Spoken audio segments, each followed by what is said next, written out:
All right. Okay, everyone pay attention, please. So you have your notes in front of you there. Let's talk about these and fill these out. So this is the budget unit, okay? A lot of this will be review for you. If you took Financial Literacy 10, which, did everyone take Financial Literacy 10 or no, last year? Yeah, okay. So if you've taken Financial Literacy 10, you would have talked about this. We also talk about this in workplace math a lot. And so in different classes, you probably talked about what a budget is. So we're going to go with this pretty quickly. We're just going to kind of do one class worth of discussion here. So what is a budget? Let me hear your answers. Let's put together an answer of what is a budget. What would you say that it is? Let me hear some ideas. Yes, hi. An estimate of income and expenditure for a set period of time. Okay, so an estimate of income or expenditures for a set period of time. Okay, all right. So, yep, it's a list of what you spend and what you have as income. So how much money you get paid for a job or for whatever, and then you keep track for a month, or you have a yearly budget or whatever. Usually it's a monthly budget. And you can keep track of what you spend and what you make. Okay, that's what a budget. It's a planning tool for your finances over a certain period of time.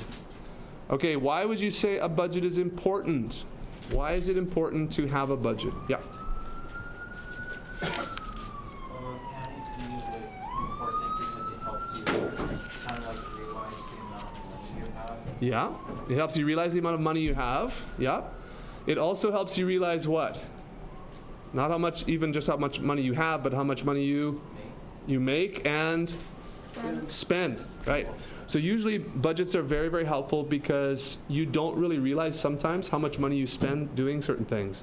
Like, for example, if a person ends up eating out or ordering food in a little bit more than maybe they should, if you keep track of your expenses and have some kind of budget, you would be able to know, hey, you know what? I actually spent a lot of money on Skip the Dishes last month, or whatever it is, ordering in, or maybe Amazon, or ordering online, something that gets pretty easy to do, and you can order stuff, and all of a sudden the money adds up pretty quick. If you don't pay attention to what the totals are when you do that in, let's say, a month, then you might actually be spending quite a bit more than you think you are. And so this is a good way to assess your spending habits and to make sure that you don't go broke.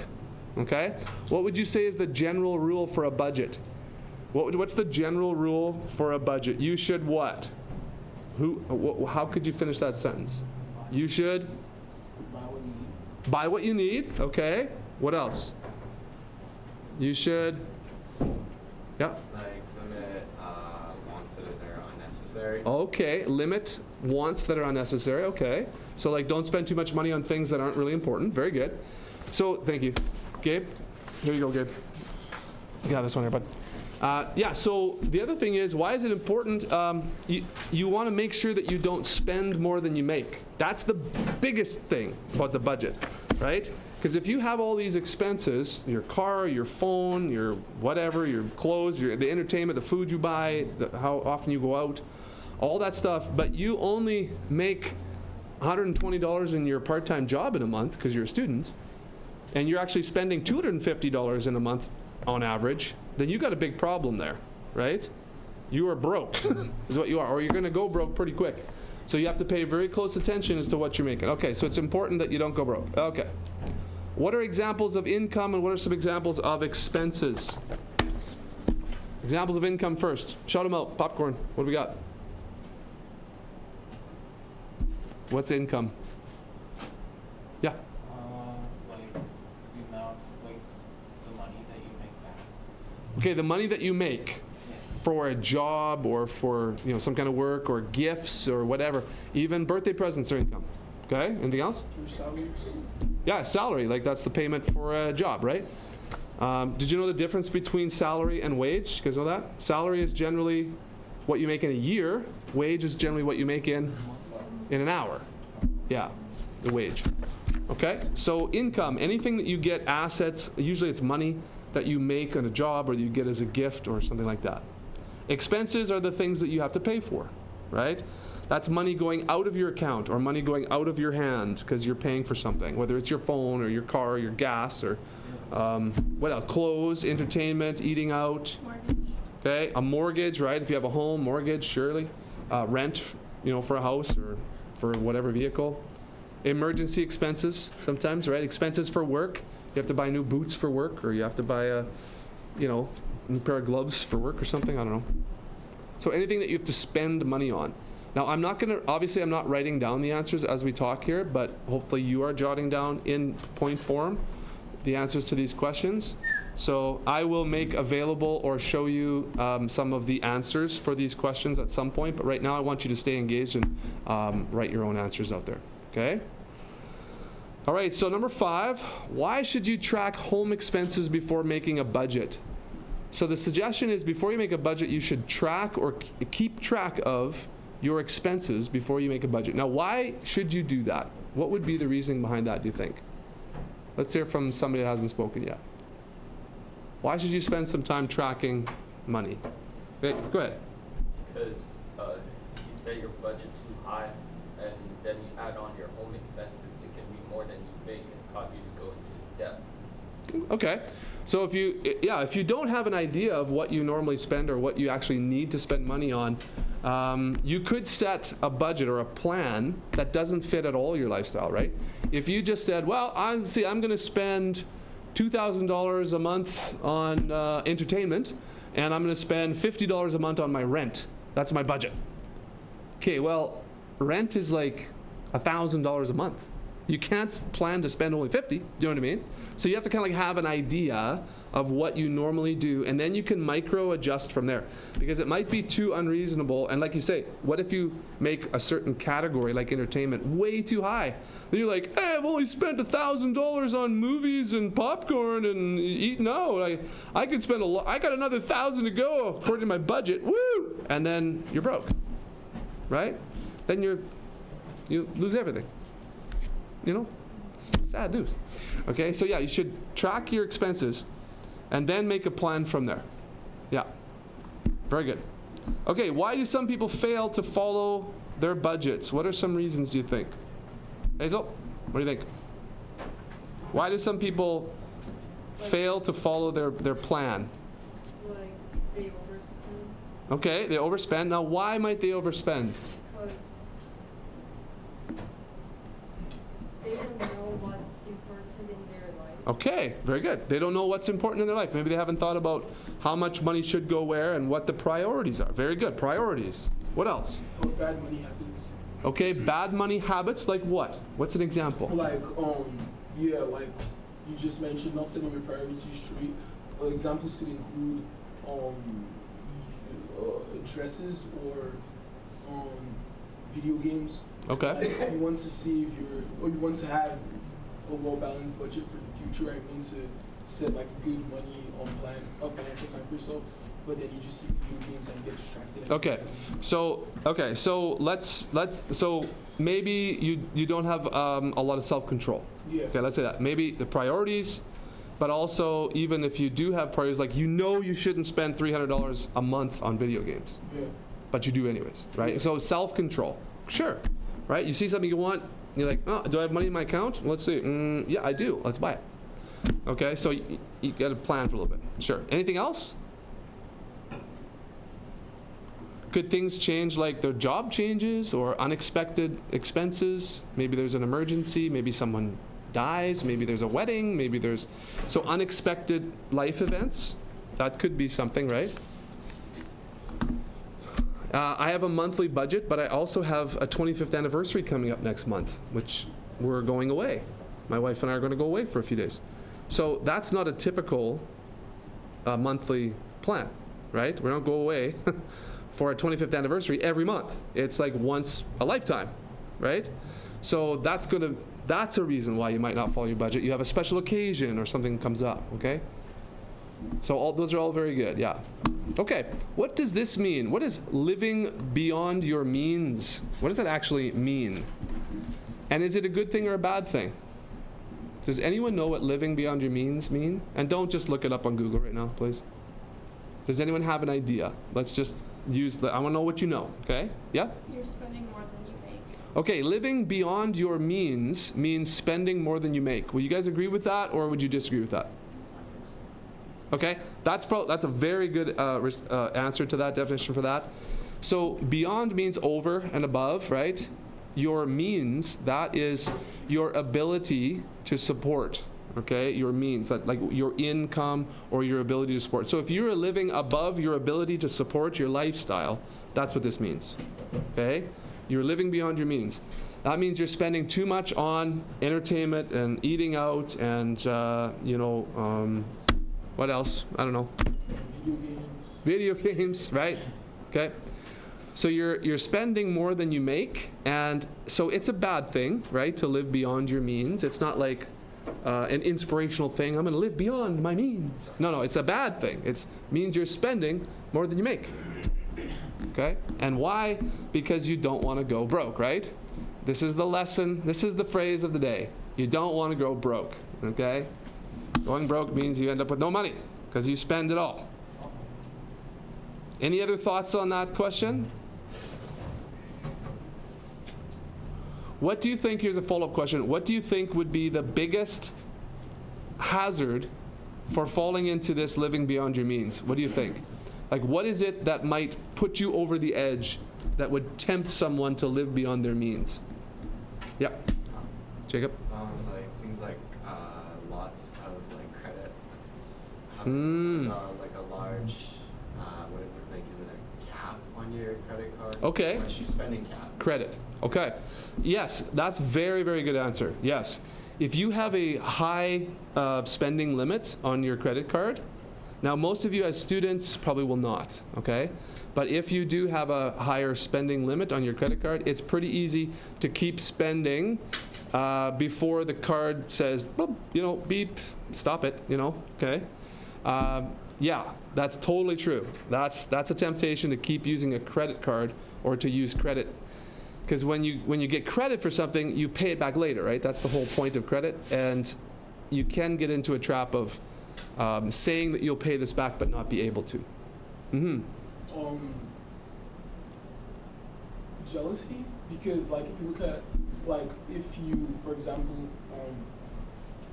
you can't afford this certain or this thing, right? Yep. And similar to like what we were watching 2 days ago, I can't remember the name. Yep. Movie. That the woman was kind of like envy. Yes. People, So jealousy, envy. Viewer stuff that. Right. So it goes back to lack of discipline, like you said before. Yeah. Very good. Yeah. So for me, like I'm thinking, once you're an adult, maybe you have a home. There's a lot of people that buy big houses, maybe that they don't need. And that's one example. That's a real temptation. Like, you're going to take out the biggest loan you can possibly get from the bank, and you're going to buy the most expensive house that you could they'll possibly let you buy, and then all of a sudden you've got this huge mortgage payment every month, and you don't have enough money for some of the other stuff. It's called being house poor. And that one's an easy one to get into, especially as an adult, because like, hey, the bank will give me $300,000. Yes. I'm taking it all, and I'm going to buy a house I can for that much money. And if you do that, then sometimes you kind of have trouble paying that payment, so you have to be real careful. Just because the bank is going to give you the money doesn't mean that it's maybe a good idea to take it all. Okay? All right, that's just one example. All right, so number 8, why does a budget change throughout one's life? So why would a budget change? What are some examples or reasons why a budget would change for you or for someone? Get a promotion. You get a promotion, yes. So your income changes. Exactly, you get a promotion. Now you're making another $500 a month. So you think, what can I do with that? Well, you should save some of that, right? We don't want to forget savings in our budget. So you could save a little bit of it or all of it for something you want. Or you could say, you know what? I'm actually going to trade my car in, and I can afford a little bit larger payment now, or whatever, right? You can maybe save that up, and you can plan to spend more on housing, and move to a different house or whatever. Sure, what else? Income changes, what else? What else would change a budget? Who hasn't spoken yet? Somebody, yes? Get kids or a wife.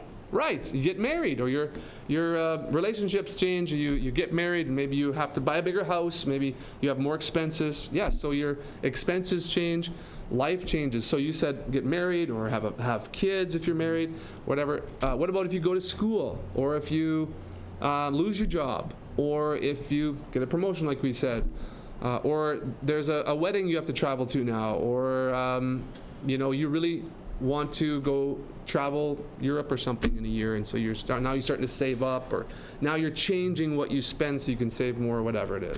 Yes, all sorts of things like that. Very good. So generally, examples of income changing or examples of expenses changing, right, due to different stages of life. And for you guys, you're going to go to school after high school, man, and you maybe have to save up for that, right? So your budget could change quite a bit if you're paying for your classes, right, and your living expenses. Okay, very good. All right, so let's think about now a bank account or some kind of financial institution. What are common financial transactions? Okay, so this is a little bit different from a budget now. What are some common financial, when we say transactions, what do we mean by those? What's a financial transaction? Or a bank transaction, if that helps. Yeah? E-transfer? An e-transfer. Okay, do you want to explain what an e-transfer is for us? I think it's when you give money through the interweb. Okay, so when you give money through the interweb. Yes, that's true. Yes.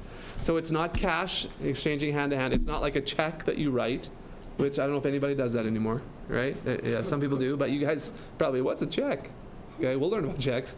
But yes, it's right. It's a way to digitally transfer money, okay? And usually it's through your online banking apps, that kind of thing. So do you know what the E stands for? Electronic, yeah. So how many of you have an account, a bank account of some sort? Okay, how many of you are enrolled in your online banking, if you don't mind sharing? Okay, so some of you not sure. Now, if you are, you can send or receive e-transfers. And yes, if you have to pay someone for something, let's say, hey, can you buy me lunch? I'll e-transfer you the money, or whatever. Or, you know what I mean, like that kind of thing. Or you pay for somebody and they say, I'll e-transfer you my share, okay? So that means that you can go onto your banking app, and you can, and we'll talk more about e-transfers a little bit later, but through your banking application on your phone or on your computer, you can program a person with their cell phone number or with their email, and then you can tell the bank that I want to send this person money, and then that person on the other end has to accept the money, and then the banks will just kind of like pass the money along, kind of thing. So that's what an electronic transfer is. That's exactly right. So again, we'll talk about that a little bit more in a bit. So withdrawals, taking money out. Deposits, putting money in. Some of you, if you have a job, you may have automatic deposit for your job, right? And so every 2 weeks or whatever it is, whenever you get paid, the money automatically gets transferred into your account for your work.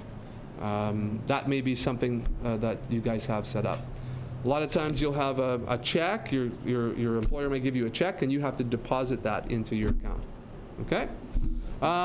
Yeah, good. There's all sorts of, do you know what an ATM is? You guys know what an ATM is? Okay. Automated teller machine, I think it is what it stands for, automated teller machine. And so that is a kind of a standalone little box that's loaded with money inside. And you can put your card in there and tell that computer, here's my bank account, and the computer will read how much money you have in there, and you can tell it you want to take some cash out from that little box, and it will spit out money, and it'll take it from your account, and it all kind of keeps track electronically. But ATM machines are in all sorts of different places, different buildings like arenas, or in sometimes they're in fast food, or not all fast food places so much, but like confectionery, 7-Eleven, stuff like that. You can find them in different places. Even your bank after hours will have, especially your bank, will have an ATM that you can access money after hours. Yes? A POS machine. Sorry? POS machine. What's that? What's a POS machine? You know, like what POS machine is? No. Basically kind of like the same thing as ATM, but like it's a smaller machine. Or unless POS? POS? POS, yeah, I don't know about, like, that's what you call it in Nigeria, I don't know about here. Oh, okay. Yeah. Yeah, I'm not familiar with that. You don't know what No, I'm not sure what you're talking about. Are you talking about like at a restaurant or something when you pay, when you tap your credit card, that kind of thing, or like on a? Anyways, I'm not sure what exactly. If it's from a different country, I may not know. But you can look that up later and tell me. Yeah. All right. What are some examples of service charges found on a banking statement? Okay, so especially for those of you that have an account, have you ever do you know what you get charged for having that banking account, or what you might get charged for? What kind of fees or charges? Now, service charges means charges for some kind of service. Anybody? Any examples of that one? Yeah? PST, GST. Okay, well, taxes are a different thing than account service charges. So taxes, good answer, but taxes are, that's the money that you pay to the government for the goods, or that is the thing that you've received that you're paying for, or the services that you've received. So part of that is taxes to the government. So GST, PST in Canada here are taxes that go to, GST is like the federal, PST would be provincial, but yet not exactly a service charge, but good idea. So service charge would be like if you use an ATM from another bank, you may get charged a service fee. So I'm an RBC customer. If I go to a TD ATM at the stadium when I'm at the football game and I need $10 cash or whatever, $20 cash, and I go to a teller that's from a different bank, okay, that bank might charge me money because I don't bank with them. So you could have an ATM charge. You could have some sort of e-transfer charge. If you send an e-transfer from an account that doesn't allow free e-transfers, you could get a charge there. For example, a savings account. Usually savings accounts are different than checking. Checking, money can go in and out without much penalty. Sometimes there's unlimited in and out actions for a checking account. Sometimes there's limited. But a savings account, they don't allow you to send e-transfers without a fee sometimes. So that would be, so sometimes digital services get charged. If you might have charges, well, you have like bank fees. So every month you might get charged a fee for the bank to hold your account. If you have a student account, likely you don't have monthly fees, but you also have very limited services. So sometimes you get charged for withdrawing, sometimes you get charged for using ATMs, for e-transfers, that kind of thing. Okay, and monthly fees just for having the account.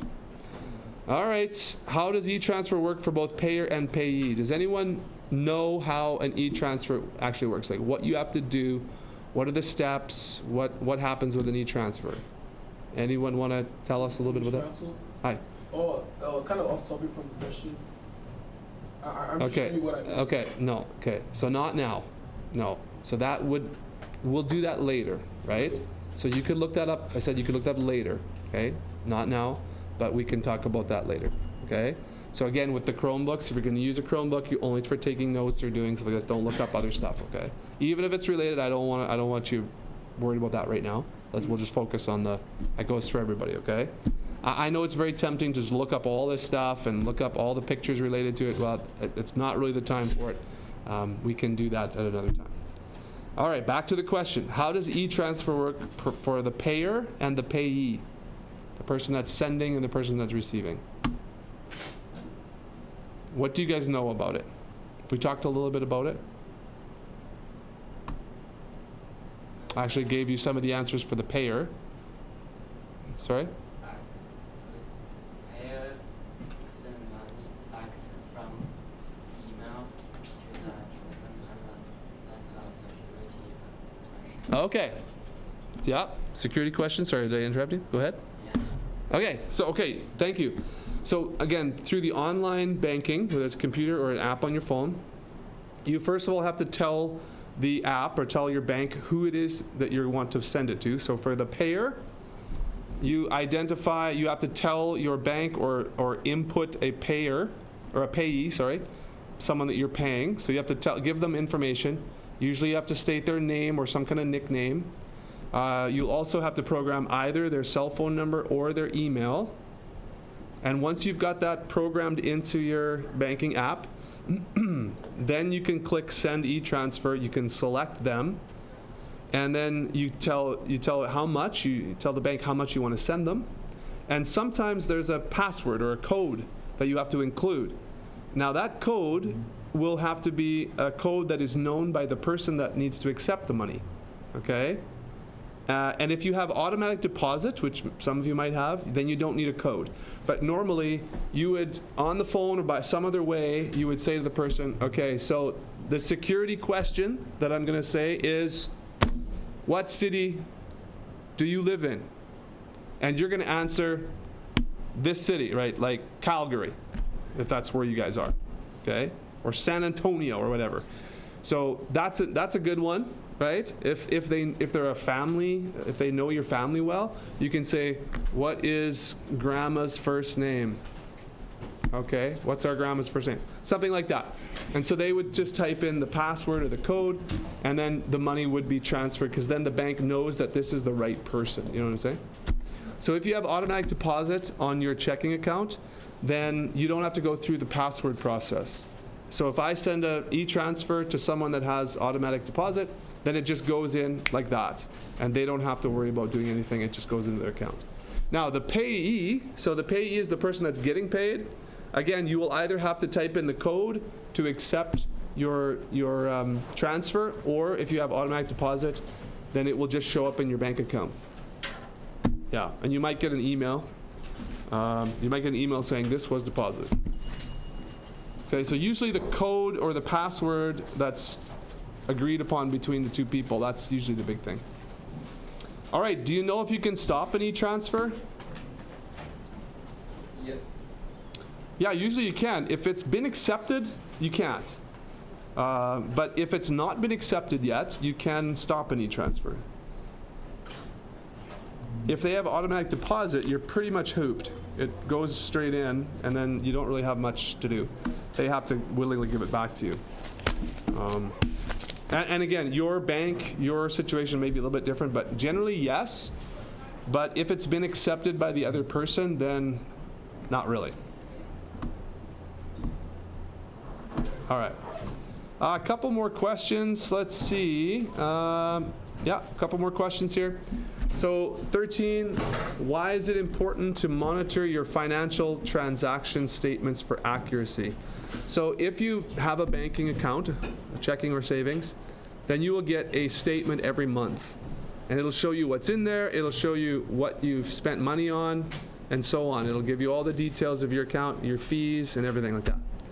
So why would it be important to monitor these financial transactions for accuracy?